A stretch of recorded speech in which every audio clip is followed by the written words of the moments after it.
ओम शांति।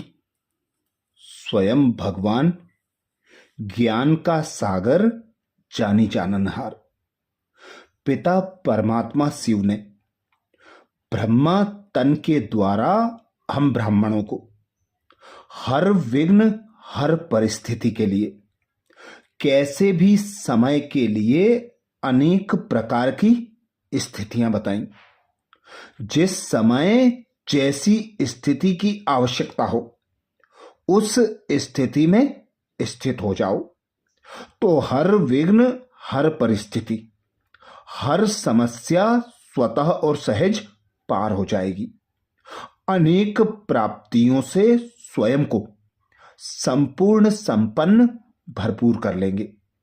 तो ऐसी अनेक प्रकार की स्थितियां हैं जिसके लिए बाप दादा कहते हैं अनादि आदि स्वरूप की एक्सरसाइज। संकटों के समय में मन का संतुलन और सर्व शक्तियों का स्टॉक चाहिए। अनादि आदि स्वरूप की एक्सरसाइज से संकटों के समय में मन का संतुलन और सर्व शक्तियों का स्टॉक चाहिए। मन हमें बोझ वाला बना देता है। यह एक्सरसाइज करते रहेंगे तो बिल्कुल लाइट हो जाएंगे। फिर वेस्ट बातों से मन में पत्थर पर लकीर के मुआफिक पक्की लकीर नहीं लगेगी। गलती को महसूस करके सच्चाई से बाप दादा को बताएं तो दिल दिमाग दोनों खाली हो जाएंगे, किचड़ा खत्म हो जाएगा। तब सही निर्णय लेकर शक्ति को सही समय पर कार्य में लगा सकते हैं। इस एक्सरसाइज से मन तंदुरुस्त रहता है और तन भी तंदुरुस्त हो जाता है। दूसरी बात, मन के मौन से क्या स्थिति बनती है और उसके लाभ। अंतर्मुखी रहने की प्रैक्टिस होती है। कभी कमजोरियों का रियलाइजेशन होता है।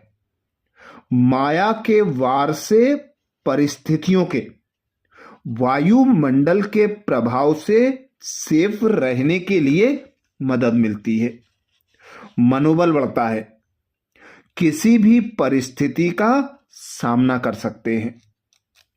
मन के मौन से अनेक प्राप्तियां अर्थात अंतर्मुखी रहकर हर कमी कमजोरियों का हमें पता चलता है और हर विघ्न, हर परिस्थिति को हम जानकर सही निर्णय लेकर उसे पार कर लेते हैं। तीसरी बात, रोज मुरली का पॉइंट, वरदान, स्वमान याद रखने से फायदे। माया के वार से बचा सकते हैं। व्यर्थ संकल्प माया की प्रवेशता है। वह उत्साह उमंग को समाप्त करता है। सदा सर्व प्राप्तियों के खजानों को अनुभव करने से वंचित कर देता है। आत्मिक शक्ति और समय दोनों को गंवाने के निमित्त बनता है। मुरली द्वारा मिले हुए समर्थ संकल्पों के खजाने का महत्व कम होने के कारण व्यर्थ को चांस मिलता है। अतः रोज की मुरली सुनना, समाना और स्वरूप बनना बड़ा लाभदायक है। चौथी बात, दिन में 25 बारी ड्रिल। इस अभ्यास से अचानक होने वाली मृत्यु का भय नहीं रहेगा। दिन भर में 25 बारी रूहानी ड्रिल। इस अभ्यास से बाबा कहते हैं अचानक होने वाली मृत्यु का भय नहीं रहेगा और अचानक बीमार होने पर कर्म भोग की तकलीफ से बचने के लिए भी रूहानी ड्रिल मदद करती है।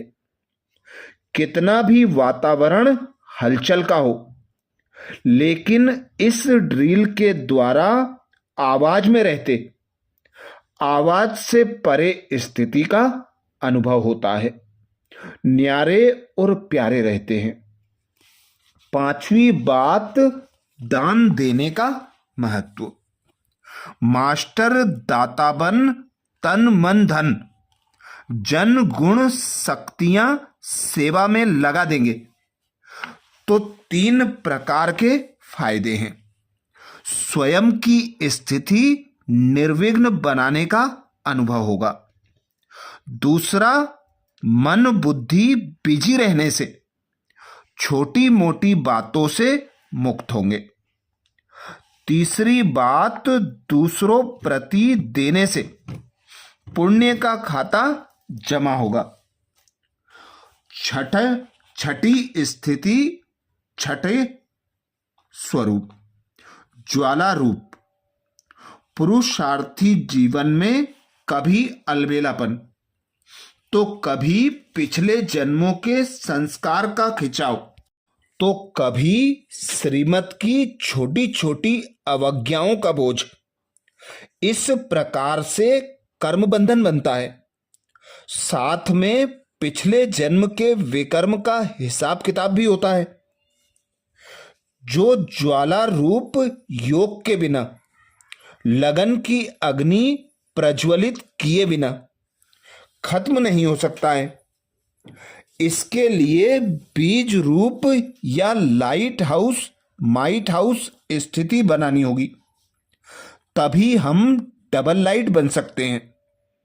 संस्कार परिवर्तन की अनुभव सिद्ध तकनीक है कि ऐसी शक्तिशाली योग स्थिति में अर्ध चेतन मन को यदि सकारात्मक संकल्प देंगे, सूचना देंगे, तो हमारे कड़े संस्कार भी समाप्त अर्थात मर्ज हो जाते हैं। हम गुण संपन्न बनते हैं। फिर केवल जागृत स्थिति में पवित्रता की धारणा हो जाती है। इतना ही नहीं, हमारे स्वप्न भी पवित्र बन जाते हैं। 7वीं स्थिति और लाभ। मन बुद्धि को व्यर्थ व पर चिंतन से मुक्त रखें। कमजोर संस्कारों का भी अग्नि संस्कार हम कर सकते हैं।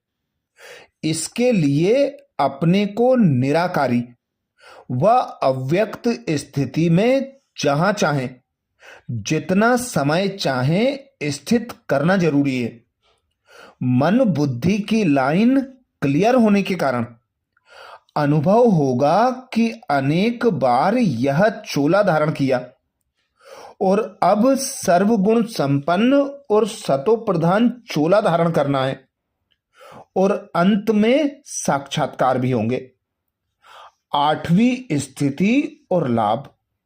संकल्प, समय, बोल, कर्म, इन खजानों के विषय में सफलता। कई कहते हैं हम तो सारा दिन सेवा में व्यस्त रहते हैं, लेकिन सोचने की बात यह है कि सेवा किस विधि से की। सेवा में श्रेष्ठ संकल्प, श्रेष्ठ कर्म, शुभ भावना, निस्वार्थ भाव, ये जमा के खाते में जाता है। बोल में जमा करने का साधन है कम बोलो, मीठा बोलो, स्वमान से बोलो।